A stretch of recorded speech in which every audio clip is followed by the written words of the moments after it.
RC, do some training. Yeah. Got a point here about finding why for your training, Devin. What do you got for us? Ooh, I think that's a good question.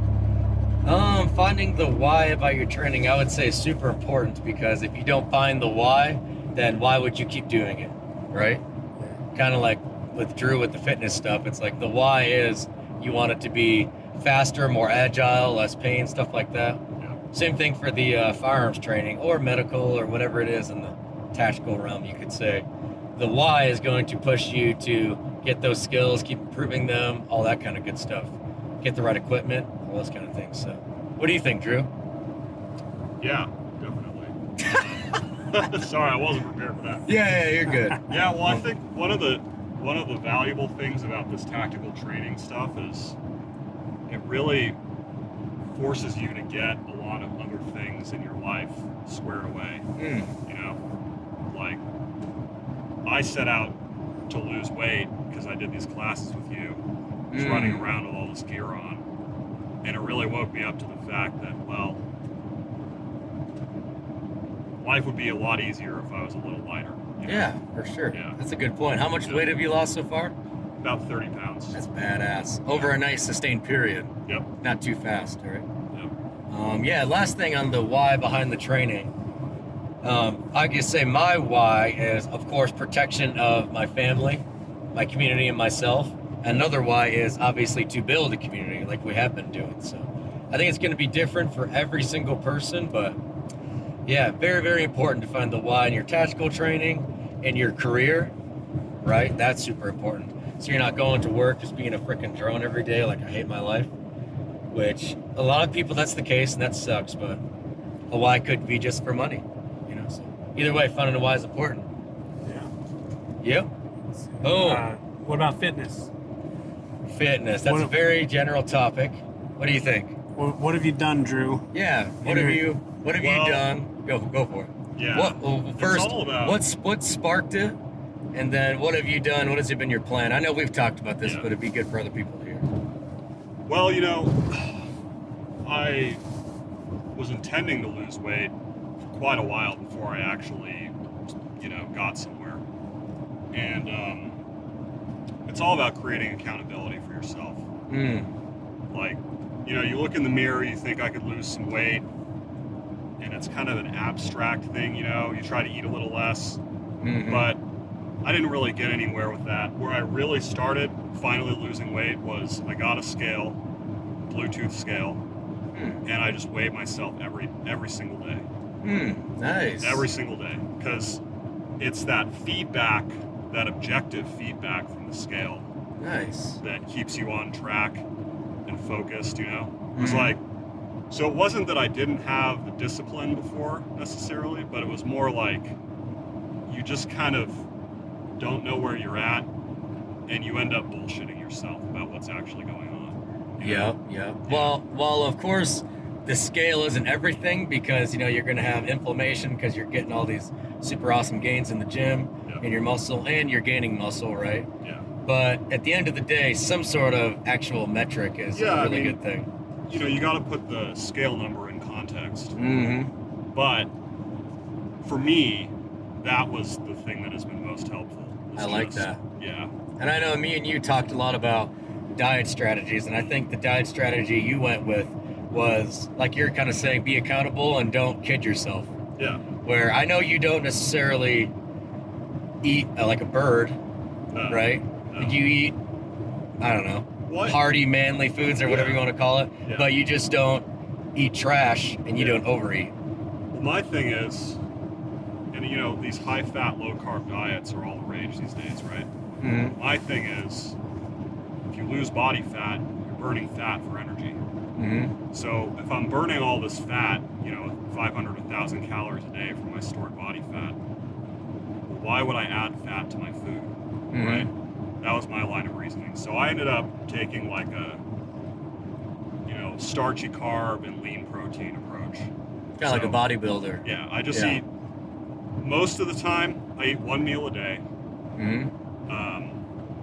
I get up, cook it first thing in the morning, eat it, floss, brush my teeth, done eating for the rest of the day. And it's usually about 2,000 calories, and it's just steak and beans. 90% of what I eat is What just, kind of steak? sometimes a fattier cut. Yeah. Like ribeye, and that gives me a good like 60, 70 grams of fat, which Yeah. I think is Like a 16-ounce ribeye or something? Yeah. that's like an appropriate amount, right? Yep. But high fiber foods like black beans, Mm-hmm. that was another game changer for me. Like, I find myself way less hungry. Yep. when I eat- For sure. Yeah, when I eat a lot of fiber. Especially if you combine that with a ribeye. Yeah. Nice. So yeah, that's pretty much the basics of it. Very cool. Very Yeah. cool. Yeah, I'm a fan of all diet types, right? Whatever works for you, as long as it's clean to some extent. But I would say the bodybuilder diet. It sounds like you do have fat in your diet though, because you're eating steak all the time. Yeah, but it's mostly carbs and protein. Yep. You have to watch out for if you go too low in fat, it Yeah. can mess up your hormones. You Yeah. know, because the base of testosterone is cholesterol, Yeah. which is fat essentially. Yeah. So there is a consideration there, but you're doing some fasting then. Yeah. I like that. I have done fasting a lot in the past, but then got on and off of it. Yeah. Back in the high school and the military days, it was all like eat every 2 hours type thing, Yep. which worked really well too. Yep. I think something good for fasting is, of course, it can help reset your gut, and also it can almost just make you more disciplined in a way, right? Yeah. Where now that I've done so much fasting, today we're gonna go train, and I had breakfast at 5:45. I'm probably not gonna eat again until when we go before the night vision class, which would be like 5. Yeah. I mean, there are lots of physical benefits, but the fasting thing for me is more of a mental thing. Mm-hmm. It's like I just eat what I'm going to eat for the day at the beginning of the day, and then I don't think about food for the rest of the day. Mm-hmm. And it's like not thinking about food, I think, is a great strategy for eating less. Like I just don't. Yeah, Makes sense, like, right? Covered all my bases, and like people are like, oh, you got to eat right after you work out for the anabolic window, and Yeah, it's totally not true. I haven't had any issues. Mm-hmm. Like I eat in the morning, I work out in the evening. Yeah. Haven't had any issues with recovery, so There is something to be said about, the science behind it, and getting some calories, some high carb, high protein maybe directly after a workout could spike insulin and could cause an anabolic effect. There's no doubt about it. yeah. But in the long run, is it completely necessary? I would probably say no. Nice, yeah. Yeah, well, that I was mean, good. protein. Go for it. Protein is obviously really important. So Mm-hmm. I work in the supplement industry, so I read studies about protein, dietary protein, and body composition. Mm-hmm. And people say you got to eat a gram per pound of body weight. I don't do quite that much. Yeah. I do like maybe 3/4 of a gram per pound of body weight, Nice. and it's totally adequate. Yeah. in my I think experience. I think it really matters what part of your journey you're into. It does. Like yeah. you're found something that works for you in this part of your journey, then eventually you might up the protein, up the Yeah, carbohydrates, that's up the fat. Yeah, the leaner you get, because like the leaner you get, the more protein you need, and To sustain that yeah, muscle mass. Yeah, the more calories you need. So it is easier to drop fat in the beginning. That's for sure. Oh yeah, for sure. But yeah, I think that was good. Kind of talking about weight loss and diet and all that stuff. What do you think, Blake? Man, I don't know. I need to do something. Quit being fat. Right? Oh, I was going to make one more point. That's what it was.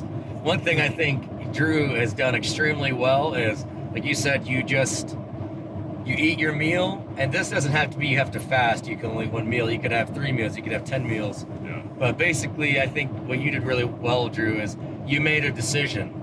Yeah. Made a decision of, I am going to do this. I'm going to eat this. I'm going to cover all my bases, some fiber, some Yeah. protein. Maybe you want more, maybe you want less in your diet. If you're not Drew, whatever. But you made the decision and you did it. Yeah. You're like, no, I just don't think about food anymore, and that's it. Yeah. So I think that's really important. That's really the biggest benefit of fasting for me is like, somebody offers me food later in the day, it's like, no thank you, not Yep. hungry, already ate, Yep. simple. Awesome. Hell yeah.